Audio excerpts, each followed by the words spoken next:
નમસ્કાર વિદ્યાર્થી મિત્રો. લેક્ચર 34 સીસી ફિઝિક્સ 301 યુનિટ 1 એમાં આપણે હીટ એન્ડ થર્મોડાયનેમિક્સની ચર્ચા કરતા. ઓકે, હવે ગયા લેક્ચરમાં આપણે એટલે કે લેક્ચર નંબર 33માં આપણે પ્રસરતા એક્સપાન્સિવિટી બીટા બરાબર 1/v del V over del T P સૂત્ર તારવ્યું હતું, અને એના ઉપરથી આપણે એબેલેપ્રીફિચ ડાયલોમીટર વિશે ચર્ચા કરી, એ કઈ રીતે વર્ક કરે છે. પછી આપણે જોયું એન્ટરફેરોમેટ્રિક ડાયલોટોમીટર. પછી અલગ અલગ દ્રવ્યના આપણે એક્સપાન્સિવિટી જોયા કે એની પ્રસારતા કેટલી છે અમુક અલગ અલગ સમયગાળા દરમિયાન. પછી આપણે એના પછી અપવાદ તરીકે એક લોખંડની ચર્ચા કરી કે લોખંડ 0 કેલ્વિનથી 1000 કેલ્વિનના સમયગાળા દરમિયાન સામાન્ય પદાર્થો જેવી જ એની વર્તણૂક હોય છે, પ્રસારતાની વાત કરીએ, પરંતુ ત્યારબાદ વધતા પ્રસરતા એકદમ ઝડપથી ઘટવા માંડે છે. એ જ રીતે એના પછી આપણે પાણી અને બરફની વાત કરી તો કે એમની પ્રસરતા કેટલી છે અને કઈ રીતે વધે છે, અને એના ઉપરથી આપણે આ ગ્રાફ ડિસ્કસ કર્યો હતો. એક પદાર્થ છે ઘન, તો અમુક 273 કેલ્વિન ઉપર એ એકદમ પીક, એની પ્રસરતાનો પીક છે એ ડાઉન થઈ જાય છે, એટલે કે ગ્રાફ જે છે એ નીચે થઈ જાય છે અને પછી ઉપર જાય છે. તો આમ આપણે અલગ અલગ પદાર્થોના બી વર્સિસ ટીના ગ્રાફ જોયા કે પ્રસરતા વર્સિસ ટેમ્પરેચરના. ઓકે, ચલો હવે એના પછીનો ટૉપિક છે કમ્પ્રેસિબિલિટી, એક્ઝેક્ટ ઓપોઝિટ. જેમ આપણે દાબનીયતા કહીશું, તો પ્રસારતામાં શું હતું? પ્રસારતામાં તો કે પ્રસરણ કેટલું થાય છે, અહીંયા એનું કમ્પ્રેશન કેટલું થઈ જશે, કમ્પ્રેસિબિલિટી વિશે ચર્ચા કરીશું. પ્રસરતા અને કમ્પ્રેસિબિલિટી એકબીજાનો ઓપોઝિટ આપણે કહી શકાય. ઓકે, પ્રસારતાને આપણે બીટા વડે દર્શાવીશું. Beta is equal to -1/v del V upon del P at constant temperature. Okay, હવે આજે દાબનીયતાનું સૂત્ર છે beta is equal to -1/v del V upon del P T. અહીંયા આગળ માઇનસ આવશે. શું આવશે? માઇનસ. જે અહીંયા આપણે ભૂલ છે, પણ અહીંયા આવશે શું? માઇનસ. ઓકે, ચલો -1/v કૌંસમાં del V over del P at constant temperature. Okay, તો કે વાયુના સમતાપી એટલે કે કોન્સ્ટન્ટ ટેમ્પરેચર એ દાબનીયતા બીટા, જેને આપણે બીટા વડે દર્શાવીશું, તેના અચળ તાપમાને કદ વી અને અચળ દબાણે, એટલે દબાણ કેટલું હોય? પી હોય, અચળ દબાણ. તો સંબંધ દર્શાવતું સૂત્ર beta is equal to -1/v del V upon del P T. જ્યારે એક્સપાન્સિવિટીમાં -1/v del V upon del T at P એ કોન્સ્ટન્ટ પ્રેશરે હતું. અહીંયા દાબનીયતા માઇનસ છે. માઇનસનો મતલબ એ કે એના વોલ્યુમમાં ઘટાડો થાય છે, ત્યાં વધારો થતો, તો અહીંયા શું થાય છે? ઘટાડો થાય છે.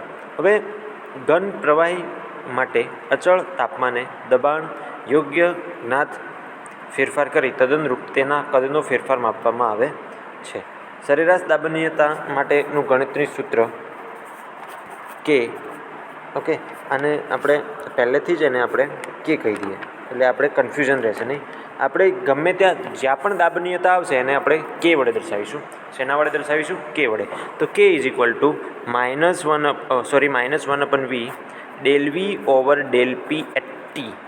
બરાબર છે, એ ભણ્યા. હવે કે is equal to -1/v del V, તો વોલ્યુમમાં થતો ફેરફાર v - v0 અને પ્રેશરમાં થતો ફેરફાર p - p0 હોય, તો આપણું જે સૂત્ર છે દાબનીયતાનું એ થશે -1/v v - v0 p - p0. આપણું આ સરેરાશ દાબનીયતા ગણતરી કરવાનું સૂત્ર થશે. ઓકે, કે is equal to -1/v v - v0 divided by p - p0. Okay, હવે અહીંયા ઋણ ચિહ્ન છે જે અચળ તાપમાને દબાણમાં વધતા કદમાં ઘટાડો થાય છે. દબાણ વધતા શું થાય છે? દબાણ વધતા કદમાં ઘટાડો થાય છે. જો દબાણનો ફેરફાર ઘણો મોટો ન હોય તો કેને સમતાપીય દાબનીયતા લગભગ સાચા મૂલ્ય તરીકે સ્વીકારવામાં આવે છે. ઓકે, ચલો. તો પહેલાં તો આપણે ઋણ ચિહ્ન સમજી ગયા કે દબાણ વધતા તાપમાનને અચળ તાપમાને દબાણ વધતા કદમાં શું થાય છે? ઘટાડો થાય છે. જો દબાણનો ફેરફાર ઘણો મોટો ના હોય તો કેને સમતાપી દાબનીયતા લગભગ સાચા મૂલ્ય તરીકે સ્વીકારી શકાય છે. ઓકે, હવે પ્રયોગશાળામાં ઘન પદાર્થની રેખીય દાબનીયતા મેળવવા માટેનું સાધન છે પીઝોમીટર. હવે તમને એક પ્રશ્ન થતો હશે કે જ્યારે કોઈ વસ્તુને આપણે પ્રેશર વધારીએ તો ઓબ્વિયસલી એ શું થશે? એના કદમાં વધારો થશે ને. એવું જ આપણે સમજ્યા છીએ અત્યારે, પણ વાસ્તવમાં એવું હોતું નથી. ઓકે, તો આપણે પ્રયોગશાળામાં ઘન પદાર્થના રેખીય દાબનીયતા માટેનું જે સાધન છે એને શું કહીશું? પીઝોમીટર. ઓકે, તેને બ્રીડમેન નામના વૈજ્ઞાનિકે બનાવ્યું હતું. કોને બનાવ્યું હતું? બ્રીડમેન.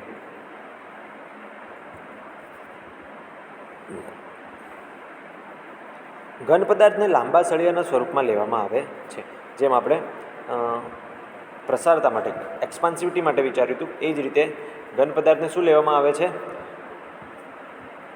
શેના તરીકે લેવામાં આવે છે? એક લાંબા સળિયા તરીકે લેવામાં આવે છે. તેને તેલ ભરેલા લોખંડના મજબૂત પાત્રમાં ગોઠવવામાં આવે છે. તેને એક તેલ ભરેલું લોખંડના પાત્રમાં એને મૂકવામાં આવે છે.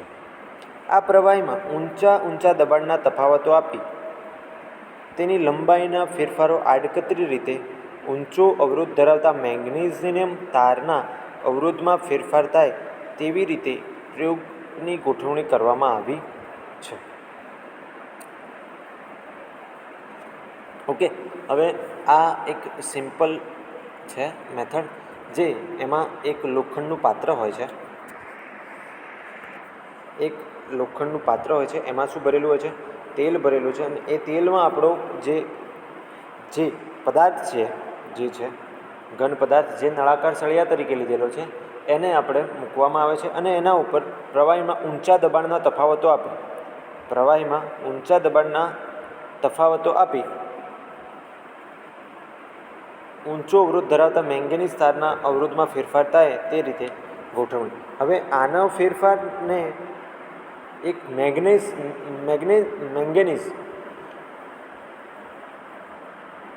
તો એના તાર સાથે સરખાવવામાં આવે છે. મેંગેનીઝનો ઉપયોગ એટલા માટે કરવામાં આવે છે કારણ કે તેનો અવરોધ બહુ ઊંચો હોય છે. કેવો હોય છે? ઊંચો હોય છે. જેથી આપણે પોટેન્શિયોમીટર છે, તો કે પોટેન્શિયોમીટરથી આપણે અલગ અલગ અવરોધ એના માપી શકીશું. તો અવરોધમાં થતા ફેરફાર જાણી તેના પરથી લંબાઈમાં ફેરફાર મેળવવામાં આવે છે. અવરોધમાં થતો ફેરફાર જાણી તેની લંબાઈમાં આપણે ફેરફાર મેળવી શકીએ છીએ પોટેન્શિયોમીટર ઉપરથી. ઓકે, હવે રેખીય દાબનીયતા માટેનું સૂત્ર છે delta 1/L ∂L/del P. Okay, હવે કઈ રીતે લખ્યું તો એ આપણે સમજીએ. તો અહીંયા સમજવું હોય તો આપણું સૂત્ર હતું K -1/V ∂V/del P at constant temperature. Okay, આ વોલ્યુમ માટેનું સૂત્ર હતું. હવે રેખીય દાબનીયતા લખવી છે આપણે. શું લખવું છે? રેખીય દાબનીયતાને આપણે ડેલ્ટા વડે દર્શાવીએ. શેના વડે દર્શાવીએ? ડેલ્ટા વડે. તો -1/V ∂V/del P. હવે વીની જગ્યાએ અહીંયા શું મૂકીશું? L મૂકીશું. કોઈ એક દિશાની લંબાઈ, તો કે એને L કહીએ, આને પણ L કહી દઈએ. ઓકે, તો delta -1/L ∂L/del P. Okay, આપણને રેખીય દાબનીયતાનું સૂત્ર મળ્યું. ઓકે, જો ઘન પદાર્થ સમદિગ્ધર્મી હોય તો એના માટે K બરાબર 3 ડેલ્ટા જેટલું થશે. K બરાબર શું થશે? 3 ડેલ્ટા જેટલું થશે. અહીંયા સમદિગ્ધર્મીનો અર્થ એવો છે કે ધારો કે કોઈ નળાકાર છે, તો આપણી જોડે 3 ડાયમેન્શન આપણો જે નળાકાર છે એ 3 ડાયમેન્શન થશે ને, XY અને Z. તો XY એક્સ અક્ષમાં થતો ફેરફાર આલ્ફા 1 લઈ લો અથવા ડેલ્ટા 1 લઈ લો. આપણે ડેલ્ટા લીધું છે. વાય એક્સમાં ડેલ્ટા 2 અને ઝેડ એક્સમાં ડેલ્ટા 3. એની કમ્પ્રેસિબિલિટીને લીધે એની લંબાઈમાં ઘટાડો કે વધારો થાય છે. તો જો એ ત્રણેય સરખા હોય, ડેલ્ટા 1, ડેલ્ટા 2, ડેલ્ટા 3, જો એ ત્રણેય સરખા હોય તો કમ્પ્રેસિબિલિટી K is equal two 3 into રેખીય દાબનીયતા આપણે લખી શકીએ.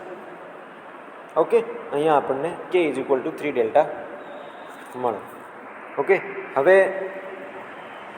અહીંયા આપણે શું ડિસ્કસ કર્યું તો કે દાબનીયતા વિશે ચર્ચા કરી. અહીંયા આપણે કમ્પ્રેસિબિલિટી એટલે કે દાબનીયતા વિશે ચર્ચા કરી. તો જેમાં આપણે જોયું કે એને આપણે હવે કે વડે જ દર્શાવીશું. Compressibility K is equal to -1/v del V upon del P T. Okay, એના પહેલાં આપણે પ્રસારતા એક્સપાન્સિવિટી, તો એને આપણે બીટા વડે જ દર્શાવીશું. એનું સૂત્ર શું હતું? 1/v del V upon del T at constant pressure. Okay, ચલો આપણે હું ફરીથી બંને લખું એટલે કે તેમને એના વચ્ચેનો ડિફરન્સ ખબર પડે. Beta is equal to -1/v del V upon del P T. Okay, હવે હું બાજુમાં સૂત્ર લખું છું. આને આપણે કે કહીશું, આને બીટા કહી દઈએ. કોને? તો કે એક્સપાન્સિવિટી. તો એનું સૂત્ર શું હતું? 1/v del V upon del T P. Okay, આ બંને સૂત્રો બહુ ઇમ્પોર્ટન્ટ છે જે તમારે યાદ રાખવાના છે. ઓબ્વિયસલી ખબર પડી જાય કે -1/v del V upon del પી, તો એને આપણે દાબનીયતા કહીશું. અને પ્લસ હશે 1/v del V upon del T, તો એને આપણે દાબનીયતા કહીશું. એક્સપાન્સિવિટીમાં આપણે ટેમ્પરેચરમાં ફેરફાર કરતા હતા, અહીંયા આપણે પ્રેશરમાં ફેરફાર કરીશું અને ટેમ્પરેચર કોન્સ્ટન્ટ રાખીશું. ઓકે, ચાલો એના પછી આપણે પ્રયોગ કયું ઇન્સ્ટ્રુમેન્ટ વાપર્યું? તો કે પીઝોમીટર. બરાબર છે. પીઝોમીટરમાં શું હોય તો કે એક બંધ પાત્ર હોય, એક લોખંડનું પાત્ર હોય બહુ મજબૂત, એમાં તેલ ભરેલું હોય અને એ તેલમાં આપણો જે નળાકાર ઘન પદાર્થ છે સળિયો એને મૂકીશું. એને અલગ અલગ પ્રેશર, ઊંચા દબાણ તફાવતો આપીશું. તો એમાંથી એક બીજો વાયર સાથે જોડેલો છે, મેગ્નેશિયમ વાયર. તો એનો અવરોધ બહુ ઊંચો રાખેલો હોય છે, તેથી એને પીઝોમીટર સાથે પોટેન્શિયોમીટર સાથે જોડેલો હોય છે, જેથી આપણે અલગ અલગ લંબાઈ, અલગ અલગ અવરોધ માપી શકીએ, જેથી એના લંબાઈમાં થતો ફેરફાર શોધી શકીએ. ઓકે, એના પછી આપણે રેખીય દાબનીયતાને ડેલ્ટા વડે દર્શાવીએ. તો delta is equal to -1/L del L upon del P વડે દર્શાવીએ અને કે ઇઝ ઇક્વલ ટુ 3 ડેલ્ટા સૂત્ર મેળવવામાં આવે છે. ઓકે, હવે નીચે એના પછીનો પ્રેક્ટિકલ છે, પ્રયોગ છે, તો કે જૂલ થોમ્સન છિદ્રાળુ પ્રયોગ. બરાબર છે. છિદ્રાળુ પ્લગનો પ્રયોગ, પોરસ પ્લગ જેને કહીશું આપણે.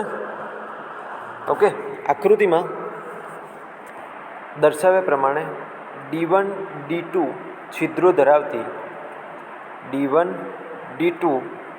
છિદ્રો ધરાવતી બે સમાન વ્યાસવાળી પિત્તળની તકતીઓને લાકડાના અવાહક નળાકારમાં ચુસ્ત રીતે ગોઠવવામાં આવે છે અને તેમની વચ્ચે અગર રેશમના દોરાઓ ભરવામાં આવે છે. ઓકે, હવે અહીંયા આ બે પ્લેટ છે, બરાબર, એને બે સમાન વ્યાસવાળી પિત્તળની તકતીઓને લાકડાના અવાહક નળાકારમાં ચુસ્ત રીતે ગોઠવવામાં આવે છે. તેમની વચ્ચે શું ભરવામાં આવે છે? અથવા રેશમના દોરાઓ ભરવામાં આવે છે.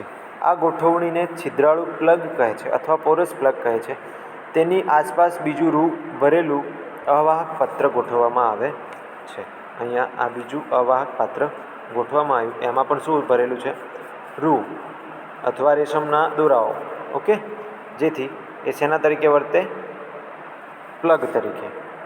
ઓકે, જેથી બહારની ઉષ્મા અંદર દાખલ થાય નહીં કે અંદરની ઉષ્મા બહાર જાય. ઓકે, એટલે કે આ સાઈડનું રૂ ભરવાનું રીઝન શું? તો કે બહારની ઉર્જા અંદર ના આવે અને અંદરની ઉર્જા બહાર ના જાય. બરાબર છે? ઓકે, હવે ઊંચા દબાણે એટલે કે વાતાવરણના દબાણ કરતાં 5 થી 6 ગણા દબાણે તાંબાની નળીના ગૂંચળામાંથી વાયુને પ્લગના નીચેથી ઉપરના ભાગમાં જ્યારે દબાણ વાતાવરણના દબાણ જેટલું છે તેવા ભાગમાં પ્લગ દ્વારા પ્રસરણ કરવામાં આવે છે. શું કરવામાં આવે છે? હવે ઊંચા દબાણે એટલે કે વાતાવરણના દબાણ કરતાં 5 થી 6 ગણા દબાણથી તાંબાની નળીના ગૂંચળામાંથી વાયુને પ્લગના નીચેથી ઉપરના ભાગમાં જ્યાં દબાણ વાતાવરણના દબાણ જેટલું છે તેવા ભાગમાં પ્લગ દ્વારા પ્રસરણ કરવામાં આવે છે. ઓકે, ચલો, આ તો જૂલ થોમ્સનનો છિદ્રાળુ પ્રયોગ. એના પરિણામો અને એની થિયરી આપણે નેક્સ્ટ લેક્ચરમાં ડિસ્કસ કરીશું. એના પહેલાં આપણે જોઈ લઈએ કે આજે આપણે શેની ચર્ચા કરી. તો આજે આપણે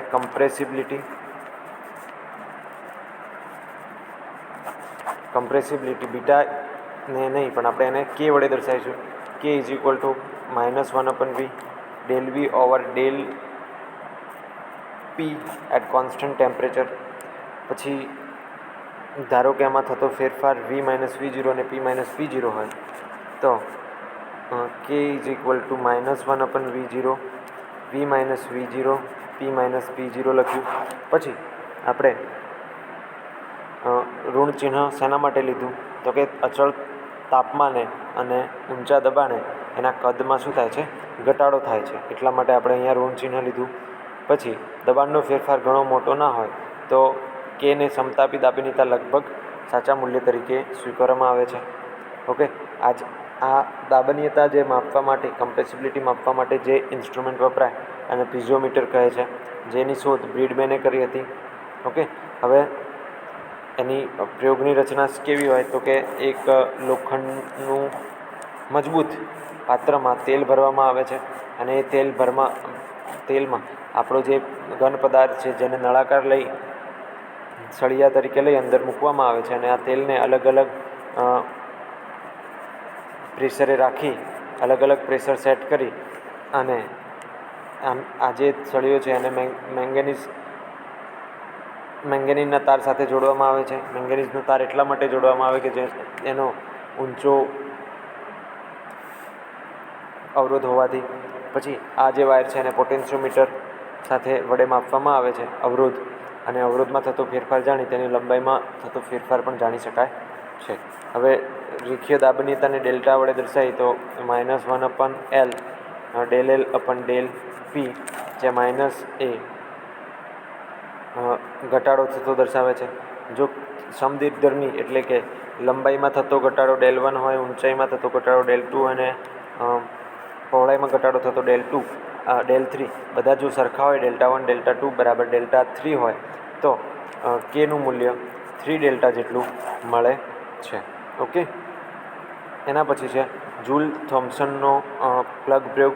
એની આપણે પ્રયોગનો એક્સપેરિમેન્ટ કઈ રીતનો છે એના વિશે ચર્ચા કરી. તો આકૃતિમાં બતાવ્યા પ્રમાણે D1 અને D2 વચ્ચે આપણે શું ભરવામાં આવે છે? તાંબાની નળીઓ વચ્ચે રૂ ભરવામાં આવે છે અને આ જે છે એને એક બીજા પાત્ર રૂ ભરી એની સાથે જોડવામાં આવે છે. ઓકે, જેથી સાઈડનું રૂ એટલા માટે જોડવામાં આવે છે કે જેથી બાહ્ય ઉષ્માનું આપલે એટલે કે બહારની ઉર્જા અંદર ના આવે ને અંદરની ઉર્જા બહાર ના જાય એટલા માટે. એના પછી તાંબાની એક નળી પરથી આપણું જે પ્રવાહી છે એને પોરસ પ્લગ દ્વારા નીચેથી ઉપર મોકલવામાં આવે છે. હવે આ જે છે એનું દબાણ એક વાતાવરણ કરતાં આપણું જે નોર્મલ વાતાવરણ દબાણ છે એના કરતાં 5 થી 6 ગણું વધારે રાખવામાં આવે છે. હવે જેમ જેમ જઈએ તેમ ઉપર એક વાતાવરણ દબાણ હોય જેટલું હોય તેવા ભાગમાં પ્લગ દ્વારા પ્રસરણ કરવામાં આવે છે. ઓકે, તો આજના લેક્ચરમાં આપણે જૂલ થોમ્સનનો પ્રયોગ અને પ્રસારતા વિશે દાબનીયતા વિશે ચર્ચા કરી. Okay, thank you.